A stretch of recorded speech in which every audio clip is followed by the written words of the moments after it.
සියලුම ආතරයිටිස් රෝග සඳහා රාජපුර හන්දි තෙල ඔබ සුවෙන් තබයි.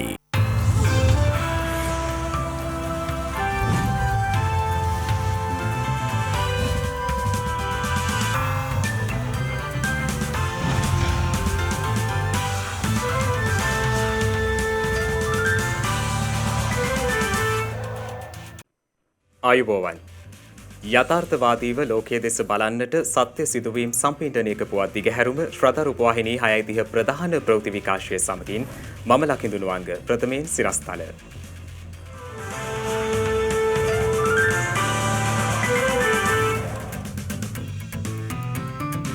තවත් සයිනෝෆාම් කොවිඩ් මර්ධන එන්නත් මාත්‍රා මිලියන 2ක් ඉදිරි පැය 24 තුල දිවයිනට රජයේ සහතික මිලට පමණක් වී මිලදී ගැනීමට මෝල් හිමියන් සහතික වෙයි. ළමා අපචාර සම්බන්ධයෙන් පොලිසියෙන් පුළුල් විමර්ශන වැඩපිළිවෙලක්. අපි මේ හැම දෙයක් ගැනම සූක්ෂමව වෙලා බලනවා. හොයාගෙන හඹාගෙන යනවා. එයා වළක්වන්න ගන්න පුළුවන් ක්‍රියාමාර්ගයකට. චීනයේ ඇති වූ ගංවතුර තත්වයෙන් 12 දෙනෙකු ජීවිතක්ෂයට.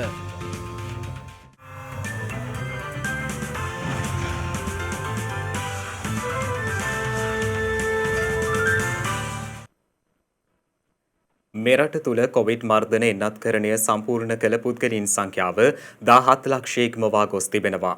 ඒ අනුව මේ වන විට මෙරට ජනගහනයෙන් 7.9% ප්‍රතිශතයක් කොවිඩ් එන්නත් මාත්‍රා 2ම ලබාගෙන ඇති බවයි සෞඛ්‍ය අංශ සඳහන් කළේ.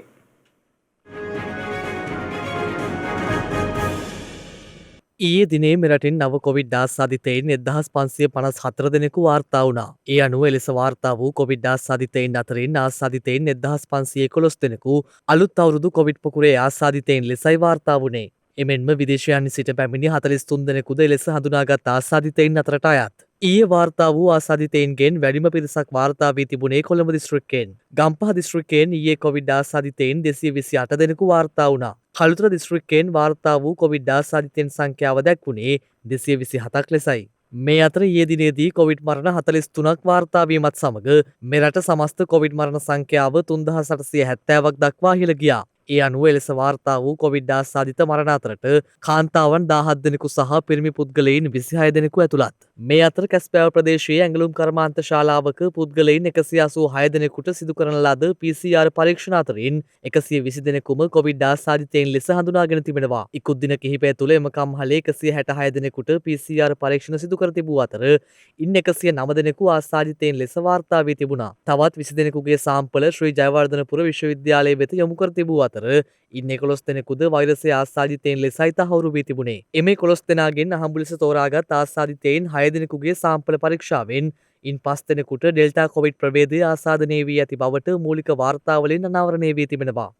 එයින් සැක කටයුතු 5 දෙනෙක් තමයි වේරියන්ට් PCR එකෙන් ඕන අඳුනගෙන තිබ්බේ. නමුත් මේ තාම ඩෙල්ටා ප්‍රභේදයේද යන්න සම්පූර්ණයෙන් තහවුරු කරලා නැහැ. ඔවුන්ගේ ඒ අවශ්‍ය සාම්පල ජවත්පුර සරසවි වෙත යවලා තියෙනවා.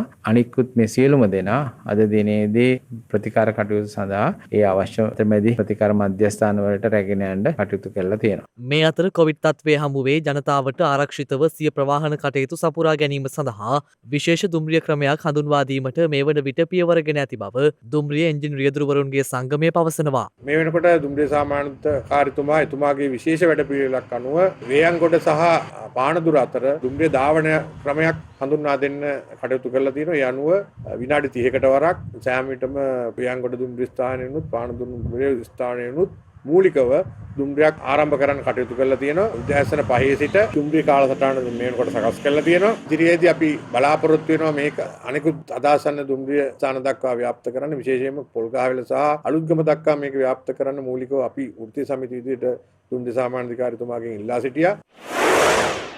මේ අතර මෙරට කොවිඩ් එන්නත් කරන වැඩසටහන අදත් දිවයිනේ ප්‍රදේශ කිහිපයකම ක්‍රියාත්මක වුණා. එමෙන්ම මෙරට එන්නත් කරන වැඩසටහන යටතේ ඊයේ දිනේදී පමණක් සයිනෝෆාම් එන්නතේ පළමු මාත්‍රාව පුද්ගලයන් 95037 දෙනෙකුට ලබා දී ඇති අතර එහි දෙවන මාත්‍රාව ඊයේ ලබා දී ඇති පුද්ගලයන් සංඛ්‍යාව දැක්වුණේ 12655ක් ලෙසයි. ෆයිසර් එන්නතේ පළමු මාත්‍රාවද ඊයේ පුද්ගලයන් 18745 දෙනෙකු වෙත ලබා දී ඇති අතර පසුගියදා මෙරටට ලැබුණු මොඩර්නා එන්නත පුද්ගලයන් 1,30,596 දෙනෙකුට ලබා දීමටයි ඊයේ පියවරගෙන ඇත්තේ. මේ අතර සයිනෝෆාම් එන්නත් මාත්‍රා මිලියන 2ක් අද දිවයිනට ලැබීමට නියමිත බව සෞඛ්‍ය සේවා අධ්‍යක්ෂ ජෙනරාල්වරයා පවසනවා. ඒ අනුව එම එන්නත් ප්‍රමාණයෙන් මාත්‍රා ලක්ෂ 4ක් කුරුණෑගල දිස්ත්‍රික්කයටත් එන්නත් මාත්‍රා 2,75,000ක් ගාල්ල දිස්ත්‍රික්කයටත් ලබා දීමට නියමිතයි. එමෙන්ම මාතර බදුල්ල සහ රත්නපුර දිස්ත්‍රික්ක සඳහා එන්නත් මාත්‍රා ලක්ෂ 2 බැගින්ද පුත්තලම පොළොන්නරුව නුවරඑළිය මොනරාගල අම්පාර සහ මඩකලපුව දිස්ත්‍රික්කවලට එන්නත් මාත්‍රා ලක්ෂය බැගින්ද ලබා දීමට නියමිතයි. එමෙන්ම හම්බන්තොට දිස්ත්‍රික්කයට එන්නත් මාත්‍රා 1,25,000ක් ලබා දීමට සැලසුම් කර ඇති බවයි සෞඛ්‍ය අධ්‍යක්ෂ ජෙනරාල්වරයා වැඩිදුරටත් සඳහන් කළේ. ඊට අමතරව සයිනෝෆාම් එන්නතේ මිලියන 1.6ක් ප්‍රදානයක් ලෙස 26 වෙනි දින ශ්‍රී ලංකාවට ලැබීමට නියමිතයි. මෙම මාස අවසන් වීමට ප්‍රථම ඇස්ට්‍රාසෙනිකා එන්නත් මිලියන 1.4ක් ශ්‍රී ලංකාවට ලැබීමට නියමිතයි. තාම තීරණයක් අරගෙන නැහැ. දැනට අපි ගුරුවරුන් එන්නත් කරණය කරමින් යනවා. ඊට පස්සේ තමයි අපිට මේ පිළිබඳව තීරණයක් ගත හැකි වන්නේ. විශ්වවිද්‍යාල අධ්‍යයන කාර්ය මණ්ඩලය සහ අනධ්‍යයන කාර්ය මණ්ඩලය එන්නත්කරණය කිරීමෙන් පසුව විශ්වවිද්‍යාල සිසුන්ට මෙම විශ්වවිද්‍යාල පටන් ගන්නවා නම් පටන් ගන්න කොහොමද ඔවුන් එන්නත්කරණය කරන්න කොහොමද කියන එක පිළිබඳව අපි අනාගතයේදී සාකච්ඡා කරලා ඔවුන් වෙත දැනුම් දීමට බලාපොරොත්තු වෙනවා. මේ වන විට වෛරසය ආසාදිතව රෝහල්වල ප්‍රතිකාර ලබන සමස්ත පුද්ගලයන් සංඛ්‍යාව 20,345ක් වන අතර වෛරසය ආසාදිතව සිට සුවය ලැබූ සමස්ත පුද්ගලයන් සංඛ්‍යාව දැක්වෙන්නේ 2,63,758ක් ලෙසයි. COVID-19 සීඝ්‍ර ව්‍යාප්තිය හේතුවෙන් ඕස්ට්‍රේලියාවේ තවත් ප්‍රාන්තයකට දැඩි සංචරණ සීමා පනවා තිබෙනවා. ඔස්ට්‍රේලියාවේ ජනගහනයෙන් හරි අඩකට බලපෑම් එල්ල කරමින් නැවත වරක් තවත් ප්‍රාන්ත කිහිපයක් වසා දැමීමට සිදුවනු ඇති බව එරට බලධාරීන් අවධාරණය කර තිබෙනවා. ඩෙල්ටා ප්‍රභේදය ආසාදනය වූවන් ඉහළ යාම ඊට හේතුව බවයි විදෙස් මාධ්‍ය වාර්තා කළේ. මේ හේතුවෙන් සිඩ්නි සහ මෙල්බර්න් යන නගර මේ වන විටත් වසා දමා ඇති අතර එය විවෘත කරන දිනය සම්බන්ධයෙන් තවමත් අවසන් තීරණයක් ගෙන නැහැ. එමෙන්ම එන්නත් කරන වැඩසටහන විධිමත් අයුරින් සිදු නොකරන බවටද එරට රජයට මේ වන විට චෝදනා එල්ල වී තිබෙනවා. ඔස්ට්‍රේලියාවෙන් මේ දක්වා කොවිඩ් ආසාදිතයන් 32,129 දෙනෙකු වාර්තා වී ඇති අතර මියගිය සංඛ්‍යාව 915ක්. සංවර්ධිත රටවල් අතුරින් අඩුම වේගයකින් එන්නත්කරණය සිදු කෙරෙන රටවන්නේ ඔස්ට්‍රේලියාවයි. මෙතෙක් එරට එන්නත් ලබාගෙන ඇත්තේ ජනගහනයෙන් 14ක් පමණයි. මේ අතර ඉන්දියාවේ ජනගහනයෙන් 3/2ක ප්‍රතිදේහ ගොඩනැගී ඇති බවට එරට සමීක්ෂණයකින් අනාවරණය වී තිබෙනවා. ජූනි සහ ජූලි මාසවල 29,000ක පිරිසක් යොදා ගනිමින් මෙම අධ්‍යයනය සිදු කර ඇති බවයි ඉන්දිය වාර්තා සඳහන් කළේ. ඒ අනුව වයස අවුරුදු 6ත් 17ත් අතර ළමයින් 8,691 දෙනෙකුද එම සමීක්ෂණය සඳහා යොදාගෙන ඇති අතර ඉන් හරි අඩක්ම ආසාදිත නොවන බවටයි තහවුරු වී ඇත්තේ. ජූලි මාසය වන විට එරට එන්නත් ලැබීමට සුදුසුකම් ලැබූ වැඩිහිටි ජනගහනයෙන් 8%කට වැඩි පිරිසකට එන්නත් මාත්‍රා දෙකම ලබා දී තිබෙනවා. ගත වූ පැය 24 තුලදී ඉන්දියාවෙන් කොවිඩ් ආසාදිතයන් 42,123 දෙනෙකු වාර්තා වී ඇති අතර වාර්තා වී ඇති මරණ සංඛ්‍යාව දැක්වෙන්නේ 489ක් ලෙසයි. මේ අතර එක්සත් ජනපදයේ නව COVID-19 ආසාදිතයන්ගෙන් 80%කට වඩා වැඩි ප්‍රමාණයක් ඩෙල්ටා ප්‍රභේදයේ ආසාදිතයන් බව ඇමරිකානු බෝවන රෝග විශේෂඥ වෛද්‍ය ඇන්තනි ෆවුසි අවධාරණය කර තිබෙනවා. කෙසේ වෙතත් එරට එන්නත්කරණය හේතුවෙන් 90%කට වඩා රෝහල්ගත වීම සහ මරණ වැළැක්වීම සඳහා ඵලදායී බවයි ඔහු අවධාරණය කර ඇත්තේ. ගත වූ පැය 24 තුලදී ඇමරිකාවෙන් කොවිඩ් ආසාදිතයන් 44,232 දෙනෙකු වාර්තා වී ඇති අතර වාර්තා වී ඇති මරණ සංඛ්‍යාව 256ක්.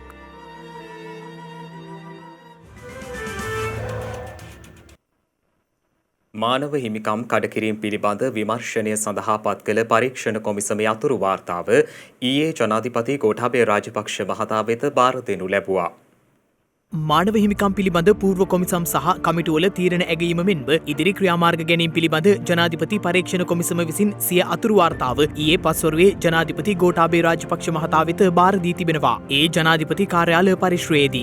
ඒ අනුව ත්‍රස්තවාදයේ වැළැක්වීමේ පනත අහෝසි කළ යුතුයයි යන මතවාදයට එකඟ නොවන කොමිසම් සභාව බ්‍රිතාන්‍ය ඇතුළු සෙසු රටවල ත්‍රස්තවාදයේ වැළැක්වීම සඳහා හඳුන්වා දී ඇති නීති අධ්‍යයනය කර එම පනත සංශෝධනය කළ යුතු බව එම අතුරු වාර්තාව මගින් පෙන්වා දී ඇති බවයි ජනාධිපති මාධ්‍යංශය සඳහන් කළේ. එමෙන්ම ත්‍රස්තවාදය වැළැක්වීමේ පනතේ 9, 11 සහ 13 වගන්ති කෙරෙහි විශේෂ අවධානය යොමු කර ඇති කොමිසම වඩා ප්‍රජාතන්ත්‍රවාදී ස්වරූපයකින් ත්‍රස්තවාදය වැළැක්වීමේ පනත ක්‍රියාත්මක කිරීම පිළිබඳ යෝජනා 3ක්ද එම අතුරු වාර්තාව මගින් ඉදිරිපත් කර තිබෙනවා. ඒ අනුව ත්‍රස්තවාදය වැළැක්වීමේ පනතේ 9 වන වගන්තිය මගින් රැඳවුම් නියෝග ක්‍රියාත්මක කිරීමේදී අවම මාස 3ක් හෝ ඊට වැඩි කාලයක් රඳවා තබා ගන්නා පුද්ගලයන්ට අධිචෝදනා ගොනු කර නඩු අසා නිම කිරීමට මෙන්ම 11 වන වගන්තිය යටතේ වූ රැඳවුම්කරුවන් බන්ධනාගාරය තුළ රඳවා තබා ගැනීම වෙනුවට විශේෂ ආරක්ෂාවක් යටතේ සිය නිවස්වල හෝ ගම් ප්‍රදේශය තුළ රඳවා තබා ගැනීමට ඇති හැකියාව පෙන්වා දී තිබෙනවා. තවද එහි 13 වන වගන්තිය ප්‍රකාරව ජනාධිපතිවරයාට උපදෙස් දීමට අවම වශයෙන් තිදෙනෙකුගෙන් සමන්විත සියලු ජාතීන් නියෝජනය කරන උපදේශන සභාවක් පත් කිරීමේ වැදගත්කමද එම අතුරු වාර්තාව මගින් යෝජනා කර ඇති බව ජනාධිපති මාධ්‍යංශය සඳහන් කළා. මේ අතර කොමිසමේ අවසන් වාර්තාව ඉදිරි මාස 6 තුළ ලබා දීමට පූර්ව කොමිසන් සභාවන්හි සහ කමිටුවල තීරණ ඇගීම සහ ඉදිරි ක්‍රියාමාර්ග ගැනීම පිළිබඳ ජනාධිපති පරීක්ෂණ කොමිසමට අවකාශය සැලසෙන බවයි ජනාධිපති මාධ්‍යංශය වැඩිදුරටත් සඳහන් කළේ. ඉදිරි සති දෙකක කාලය තුළ මෙරට සහල් මිල රුපියල් 20කින් අඩු කිරීම සඳහා පියවර ගනිමින් සිටින බව වෙළඳ අමාත්‍ය ආචාර්ය බන්දුල ගුණවර්ධන මහතා පවසනවා. මුළු ලංකාවේම සියලුම භාණ්ඩා සේවා මත බදු පනවල වැට් වලින් ලැබෙන ආදායම බිලියන 233ක්. වැට් 4 ගුණයකින් වැඩි කළොත් 400කින් වැඩි කළොත් ලබා ගන්න පුළුවන් වෙන්නේ බිලියන 932යි. ගත්ත රාජ්‍ය ණය වලට පොලි ගෙවන්න තියෙනවා බිලියන 980ක්. එතකොට වැට් එක 4 ගුණයකින් වැඩි කළත් රාජ්‍ය ණය වල පොලි ගෙවන්න බෑ. මේක තමයි ඇත්ත ප්‍රායෝගික යථාර්ථය. ඕනේ රජයක් කැමති දෙන්න. එතකොට රජයේ ජනප්‍රිය වෙනවා. හැබැයි ඒ දෙන්න නම් ඒක මහා ජනතාවගෙන් බදු වශයෙන් ගන්න ඕනේ. ඒකයි තියෙන ප්‍රශ්නේ මහා ජනතාවට එවැනි බදු ගෙවීමට ශක්තියක් හැකියාවක් මේ වෙලාවේ නැහැ. මතු කළපු මේ ආර්ථික අර්බුදයත් එක්ක දැන් මේ වෙනකොට මිනිස්සු මුහුණ දීලා ඉන්නවානේ මේ ආහාර ද්‍රව්‍ය වල විශේෂයෙන්ම මිල වැඩිවීම. එතකොට දැන් ඒකට විසඳුමක් ඔබතුමාලා කොහොමද දෙන්නේ? ඔව් ඒකට තියෙන්නේ ප්‍රායෝගික උත්තරයයි බඩු මිලේ ප්‍රශ්නෙට තියෙන්නේ. නිෂ්පාදනය වැඩි වෙන්න ඕනේ. ඒ කියන්නේ සැපයුම වැඩි වුණොත් මිල අඩු වෙනවා. එතකොට එතන උද්දමනය පාලනය කරන්න රජයේ විශාල පරිශ්‍රමයක් දරනවා. ආනයනය කරන භාණ්ඩවල මිල තීරණය වෙන්නේ විනිමය අනුපාතය අනුව. දැන් ගෙවන්න වෙලා තියෙනවා 200කට වඩා වැඩි මුදලක්. එතකොට ආනයනය කරන සෑම භාණ්ඩයකම මේ මිල වැඩි වෙනවා. ඒක රජයකට පාලනය කළ හැකි සාධක හා පාලනය කළ නොහැකි දේවල් තියෙනවා. මේවා අතින් අල්ලලා පාලනය කරන්න පුළුවන් ඒවා නෙමෙයි. දැන් සහල් මිල අපි දන්නවා නාඩු 120යි, සම්බ 150යි, කීරි සම්බ 220ට කරනවා. අපි තව සති දෙකක් තුනක් ඇතුළත මේ තියෙන මිල රුපියල් 20කට වඩා වැඩි ප්‍රමාණයකින් අඩු කිරීම සඳහා අවශ්‍ය නීති රීති වෙනස් කරලා තියෙනවා. වැඩි මිලට අලෙවි කළාම දඩය 2500ක ලක්ෂය දක්වා වැඩි කරලා තියෙනවා. රජය මෙට්‍රික් ටොන් ලක්ෂයක් ගෙනල්ලා ආරක්ෂිත තොගය ලෙස ඉදිරි කාලය තුල ගබඩාකරණය කරනවා. රජය පැහැදිලිව කියලා තියෙනවා කවුරුවත් වී සහතික මිල ගොවියට ගෙවන්න ඊට වඩා වැඩිය ගෙවලා ඕන කෙනෙකුට ගන්න පුළුවන්. හැබැයි විකුණන්න නම් දෙන්නේ සාමාන්‍ය ජනතාවගේ ආහාරය වන බත රුපියල් 100ට වඩා වැඩි වෙන්න දෙන්නේ නාඩු සහ කැකුළු හාල් වල මිල. ඒක ගැන අපි සහතිකයක් දෙනවා.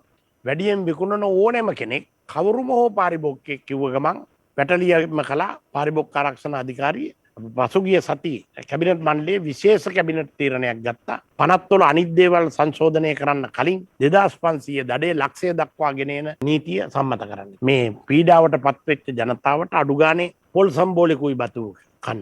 බත් එකක් උයාගෙන පරිප්පු ටිකක් හදාගෙන කන්න. ලෝක ව්‍යසනය තුල අවස්ථාව ලබා දීම සඳහා අපි කටයුතු කරලා තියෙනවා. ගුරු විදුහල්පති වෘත්තීය සමිති ක්‍රියාත්මක කළ වැඩ වර්ෂණය 10 වන දිනටත් අද ක්‍රියාත්මකයි. මේ අතර වැටුප් විෂමතා සහ කොතලාවල පනත පිළිබඳ නිවැරදි විසඳුම් ලබා දීමෙන් පසු පමණක් යලි ඔන්ලයින් ඉගැන්වීම් සඳහා වාර්තා කළ හැකි බව ලංකා ගුරු සංගමේ ලේකම් ජෝසප් ස්ටාලින් මහතා පවසනවා. ඔන්ලයින් ඉගැන්වීමේ ක්‍රියාවලියට එන්න පුළුවන් වෙන්නේ පැහැදිලිවම ආණ්ඩුවේ මේ ගුරු සහ විදුහල්පතිගේ මේ වැටුප් ගැටලුවට සහ කොතලාවල විශ්වවිද්‍යාලය සම්බන්ධයෙන් ආණ්ඩුවේ ස්ථාවරය පැහැදිලි කිරීමෙන් පස්සේ තමයි දැන් අපිට යෝජනා කරලා තියෙන එළඹෙන සඳුදා දිනේ කැබිනට් පත්‍රිකාවක් දානවා කියලා. අපිට කැබිනට් පත්‍රිකාවක් දානවායි කියලා අපිට මේ අරගලේ පස්සට ගන්න බෑ. හේතුව මොකද 2020 ජනවාරි පළවෙනිදා කැබිනට් පත්‍රිකාවක් දාලා අවුරුද්දකට වැඩිලා ක්‍රියාත්මක නොවන තත්ත්වයක තියෙන්නේ. පහුගිය ආණ්ඩුව කැබිනට් පත්‍රිකා 3ක් දාලා ක්‍රියාත්මක නොවන තත්ත්වයක තියෙන්නේ. ඒ නිසා අපිට පිළිගත ක්‍රමවේදයක් අවශ්‍යයි මේ අපේ අරගල නවත්තන්න. හෙට දිනේ අපි දැවන්ත උද්ඝෝෂණයක් කොටුවේ දුම්රිය පොලිස් ස්ථානයේ සිට ජනාධිපති මන්දිරය දක්වා ගිහිල්ලා අපේ විරෝධය ප්‍රකාශ කරනවා. ඔවුන් සමග සාකච්ඡා කරන්න සම්මුතිය වලට එන්න නෙමෙයි. අපේ විරෝධය ජනාධිපතිවරයා දැන්වත් මේකට මැදිහත් වෙන්න කියන පණිවිඩයයි විරෝධතාවයයි අපි හෙට දෙන්න බලමු. පාර්ලිමේන්තු සංකීර්ණය අසල පිහිටි ජාතික සඳුන්නරණ ඊයේ ජනතා අයිතියට පත් කෙරුණා. ඒ තරුණ හා ක්‍රීඩා අමාත්‍ය නාමල් රාජපක්ෂ මහතාගේ ප්‍රධානත්වයෙන්. බත්තරමුල්ල ශ්‍රී ජයවර්ධනපුර කෝට්ටේ පාර්ලිමේන්තු සංකීර්ණය අසල පිහිටි ජාතික සඳුන්නරණ මෙලෙස ජනතා අයිතියට පත් කෙරුණේ තරුණ හා ක්‍රීඩා අමාත්‍ය ඩිජිටල් තාක්ෂණ හා ව්‍යවසාය සංවර්ධන රාජ්‍ය අමාත්‍ය නාමල් රාජපක්ෂ මහතාගේ සහ තවත් මැති අමතිවරුන් පිරිසකගේ සහභාගීත්වයෙන්.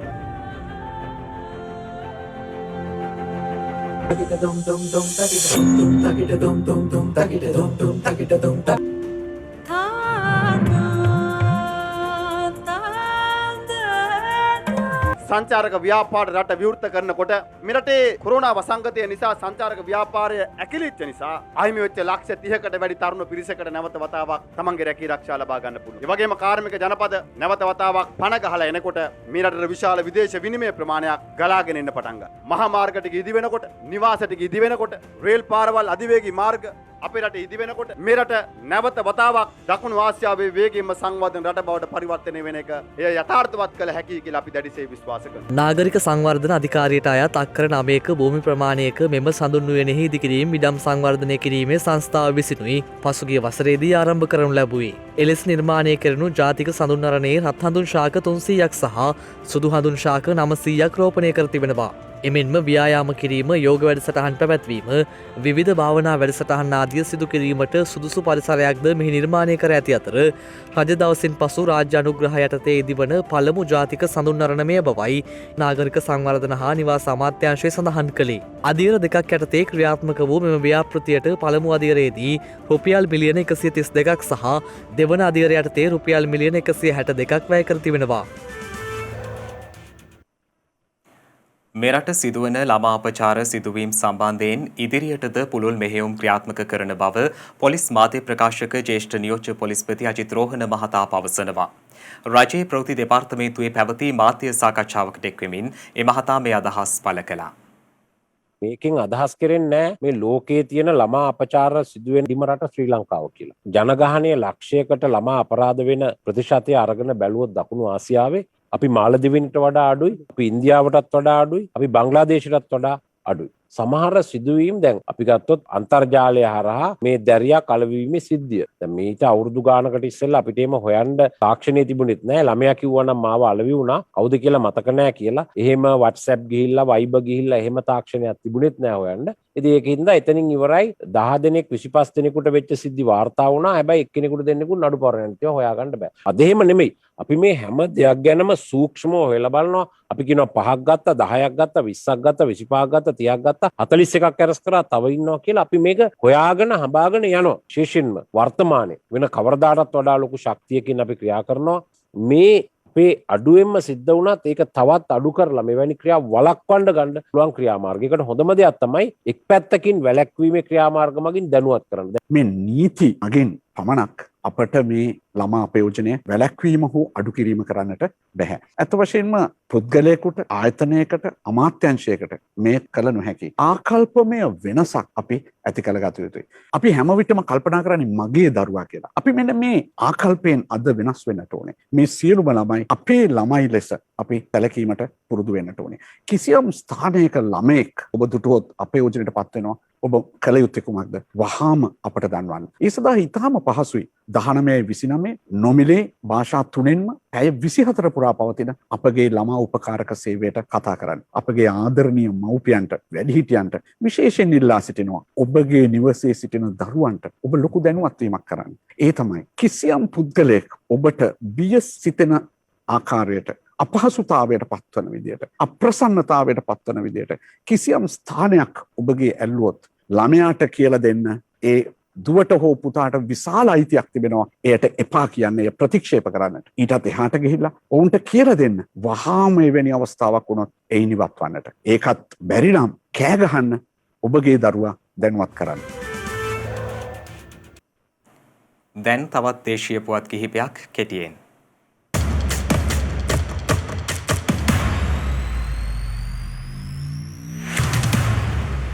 ජාතික විගණන කාර්යාලය සිදු කළ විගණනයන්ගෙන් අනතුරුව කොවිඩ් වසංගතයෙන් පීඩාවට පත් පුද්ගලයන්ට ලබා දුන් රුපියල් 5000 දීමනාවේ අක්‍රමිකතා සම්බන්ධයෙන් ඒ ප්‍රාදේශීය ලේකම්වරුන් වෙත දැනුම් දී තිබෙනවා. විගණකාධිපති WPC වික්‍රමරත්න මහතා සඳහන් කළේ නියමිත මුදලට වඩා වැඩිපුර ගෙවීම් වැනි සිදුවීම් අදාළ සහන වැඩපිළිවෙලේදී සිදුව ඇති බවට අනාවරණය වූ බවයි. එවැනි සිදුවීම් වලින් අහිමි වූ මුදල් යලි අය කර ගැනීමට නිර්දේශ කරමින් එලෙස වාර්තා වන ප්‍රාදේශීය ලේකම් කොට්ටාශවලට අදාළ නිර්දේශ යොමු කළ බවද විගණකාධිපතිවරයා සඳහන් කර තිබෙනවා. එමෙන්ම මේ පිළිබඳ සවිස්තර වාර්තාවක් ඉදිරියේදී පාර්ලිමේන්තුවට ඉදිරිපත් කිරීමට අපේක්ෂා කරන බවද විගණකාධිපති WPC වික්‍රමරත්න මහතා වැඩිදුරටත් සඳහන් කළා. ප්‍රතිපත්තීන් යාවත්කාලින නොවීම සහ රජයේ ආයතන ගණනාවක අවභාවිතාවයන් හේතුවෙන් රජයට සහ රටට වාර්ෂිකව ඉතා විශාල මුදලක් අහිමි වන බව රජයේ ගිණුම්කාරක සභාවේ සභාපති මහාචාර්ය තිස්ස විතාරණ මහතා පවසනවා. ඒ මහතා මේ බව සඳහන් කළේ නවවැනි පාර්ලිමේන්තුවේ පළමු සැසිවාරයේ රජයේ ගිණුම්කාරක සභාවේ වාර්තාව පාර්ලිමේන්තුව වෙත ඉදිරිපත් කරමින්. එමෙන්ම ගිණුම්කාරක සභාව ඉදිරිපත් කරන මෙම වාර්තාව ඉතා සවිස්තරාත්මක වාර්තාවක් බවත් එමගින් මෙලෙස රජයට අහිමි වන මුදල් අයකර ගැනීමට ගත යුතු පියවර පිළිබඳව නිර්දේශ ඉදිරිපත් කර තිබෙන බවද එහිදී ඒ මහතා විසින් සඳහන් කර තිබෙනවා. රජයේ සහතික මිලට වී මිලදී ගැනීම සඳහා දිවයිනේ සියලුම සහල් මෝල් හිමියන් එකගතාවය පළ කර තිබෙනවා. ඒ කෘෂිකර්ම අමාත්‍ය මහින්දානන්ද අලුත්ගමගේ වෙළඳ අමාත්‍ය ආචාර්ය බන්දුල ගුණවර්ධන සහ මෝල් හිමියන් අතර අද පැවති සාකච්ඡාවකින් අනතුරුවයි. ඒ අනුව නාඩු වී කිලෝවක් රුපියල් 50ක මිලකටත්, සම්බා වී කිලෝවක් රුපියල් 52කටත්, කීරි සම්බා වී කිලෝවක් රුපියල් 55කටත් ගොවීන්ගෙන් මිලදී ගැනීමට නියමිතව තිබෙනවා.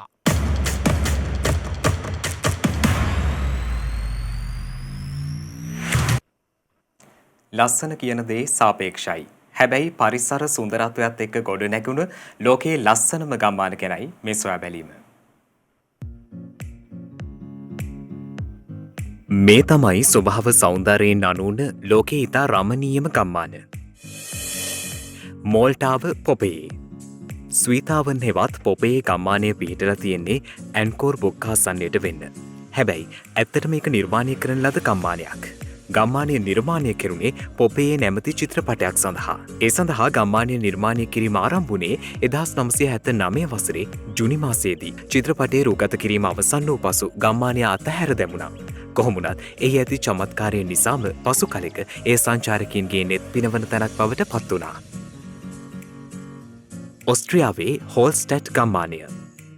එක් පසකින් නැති කඳුකරයත් අනෙක් පසින් දිස්වන හෝල්ස්ටැට් විලත් නිසා මේ ගම්මානය යුරෝපයට ආභරණයක් වගේ. ලවන සහිත පොකුණ වසර 7000කටත් වඩා පැරණි කෞතුක භාණ්ඩ බොහෝ ප්‍රමාණයක් තැන්පත් කර ඇති කෞතුකාගාරය හෝල්ස්ටැට් ගම්මානයේ අභිමානය සහ සුන්දරත්වය තව තවත් වැඩි කරනවා. තුර්කිය ඔර්ටසිහාර්. ඔර්ටසිහාර් ගම්මානයේ ඓතිහාසික වැදගත්කමක් ඇති තැනක්. එහි ගල්ගුහා බහුලයි. ගම්මානයේ මතයේ පාෂාණමය දැවැන්ත චිමිනියක් බඳු ව්‍යුහයක් හෙවත් මාලිකාවක් තියෙනවා. ඔර්ටහිසාර් ගම්මානයේ වැඩිපුරම ජීවත් වෙන්නේ කෘෂිකර්මාන්තයේ නියැලෙන පිරිස්. එහි වගා කෙරෙන්නේ පැංගිරි කුලයට අයත් භෝග වර්ග. ඒ කියන්නේ දෙහි ලෙමන් වගේ ශාක. ශාකවල අස්වැන්න තැන්පත් කරන්නේ ගල්ගුහා තුල. ග්‍රීසියේ ඉයා. ග්‍රීසියේ සැන්ටෝරිනි දූපතේ වෙරළට සමාන්තරව කිලෝමීටර 2ක් පමණ දුරට විහිදෙන මේ ගම්මානය මුහුදු මට්ටමේ සිට මීටර 70ක් පමණ ඉහළින් තමයි පිහිටලා තියෙන්නේ. මුහුදට ආසන්නයේ පිහිටි ගම්මානයක් නිසා බොහෝ පිරිසක් ජීවත් වෙන්නේ දීවර කර්මාන්තයෙන්. සම්ප්‍රදායික ලක්ෂණ නොඅඩු ගම්මානයක්. අමෞදී වරාය මෙන්ම සැන්ටෝරිනි ගිනි කන්දද මේ ගම්මානයට ඉතාමත් චමත්කාර ජනක ලෙස දර්ශනය වෙනවා. ලෝකයේ ඇති ඉතාම සුන්දර ගම්මාන අතරට ඉයා එක්ව තිබීම මේ නිසා පුදුමයක් නෙවෙයි. ජපානයේ ශිරකාවාගෝ. ජපානයේ හකුසන් කඳුපාමුල පිහිටා තිබෙන ශිරකාවාගෝ ගම්මානය බොහෝ දෙනෙකුගේ අවධානයට ලක්වන්නේ එහි ඇති නිවාස නිසා. මේ නිවාස නිර්මාණය කරලා තියෙන්නේ ගස්ෂෝ සුකරි නමින් හැඳින්වෙන මෝස්තර පදනම් කරගෙන. සාම්ප්‍රදායික ලෙස අතු සෙවිලි කර තනන ලද මේ නිවාස ජපානයේ දක්නට ලැබෙන ඉතා කලාතුරකින්. එවැනි ස්ථාන අතර ශිරකාවාගෝ ගම්මානයට විශේෂත්වයක් හිමිවන නිසා එය යුනෙස්කෝ සංවිධානය මගින් ලෝක උරුමයක් ලෙසත් නම් කරලා තියෙනවා. අපි මේ කිව්වේ ලෝකයේ තියෙන සුන්දරත්වයෙන් අනූන ගම්මාන ගැන. මේ වගේ තවත් ගම්මාන ලෝකය තුළ පිහිටලා තියෙනවා. මේ ගම්මාන සුන්දරත්වයෙන් අනූන වෙන්නට ප්‍රධාන හේතුවක් තමයි පරිසර සෞන්දර්යය. ඉතින් ස්වභාව සෞන්දර්යයට ආදරය කරන පරිසර සුන්දරත්වය දකින ඕනම කෙනෙක්ට මේ ගම්මානවල සුන්දරත්වයක් දකින්න පුළුවන්.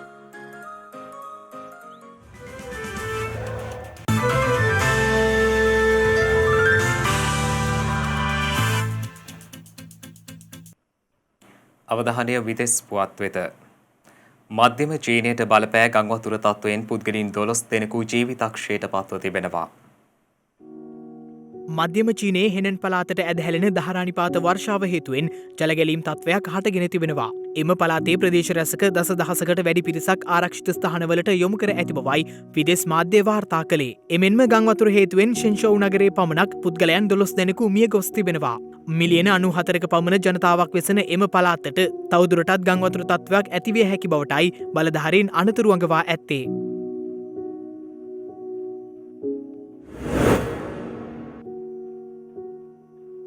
මේ අතර ඇමරිකාවේ ඔරිගන් ප්‍රාන්තයේ පැතිර යන ලැව්ගිනි හේතුවෙන් අක්කර ලක්ෂ 3කට වැඩි ප්‍රමාණයක් විනාශ වී දහස් ගණනක් ජනතාව එම ප්‍රදේශවලින් ඉවත් කර තිබෙනවා.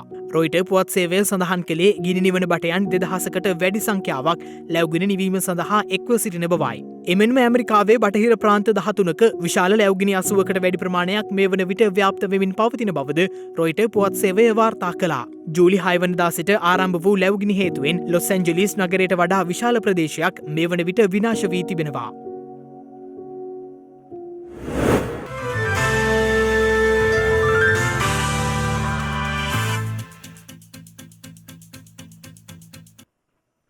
දිනක සටහන් නිමවන්නට මත්තෙන් හෙට දවසේ වැදගත්කම ගැනයි මේ අවධානය.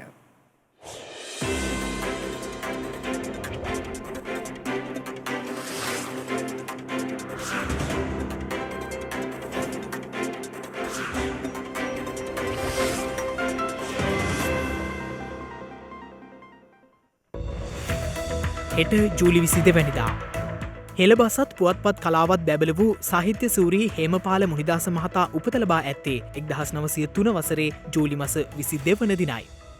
කොළඹ නගරේ විචිත්‍රවත් කරමින් මහජනයාට සේවයක් සැකසූ ට්‍රොලි බස් සේවය මෙරට ආරම්භ වූයේ 1953 වසරේ ජූලි මස 22 වන දිනයි. එක්සත් ජනපදය විසින් සිකුරු ග්‍රහයා වෙත අභ්‍යවකාශ යානයක් යැවීමට පළමු උත්සාහය ගෙන ඇත්තේ 1962 වසරේ ජූලි මස 6 වැනි දිනකයි.